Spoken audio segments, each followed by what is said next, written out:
Okay, I wanted to take a few more minutes to go over the speed versus distance graph. We have distance plotted here on the x-axis and speed in kilometers per hour on the y-axis. If you notice here, we're going to think about this as a person riding a bicycle. And as you look at their distance here, over this distance here, their speed is changing. So their speed is increasing over this distance, so they are gaining speed at this point. Then their speed decreases from 20 kilometers per hour down to 10 kilometers per hour in a relatively short distance. So we assume that the person is now climbing up a very steep hill, possibly, with their bike. Something is causing them to have their speed slow over a very short distance. And then now we see that their speed picks up from 10 kilometers per hour to 30 kilometers per hour in a very short distance again.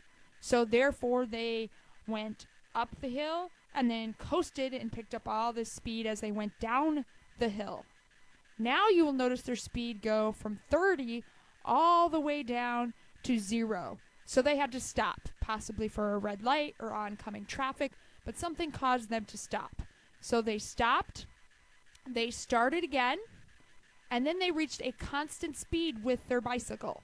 So their speed was not changing. Sat here at about 11 kilometers per hour over this distance until their speed again slowed and the bike came to a stop. So you have to learn to read the graph, and you have to learn to compare the change in speed over the distance to determine what was happening.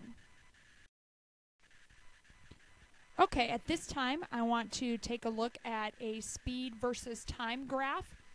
This is positive acceleration. Over time, speed is increasing.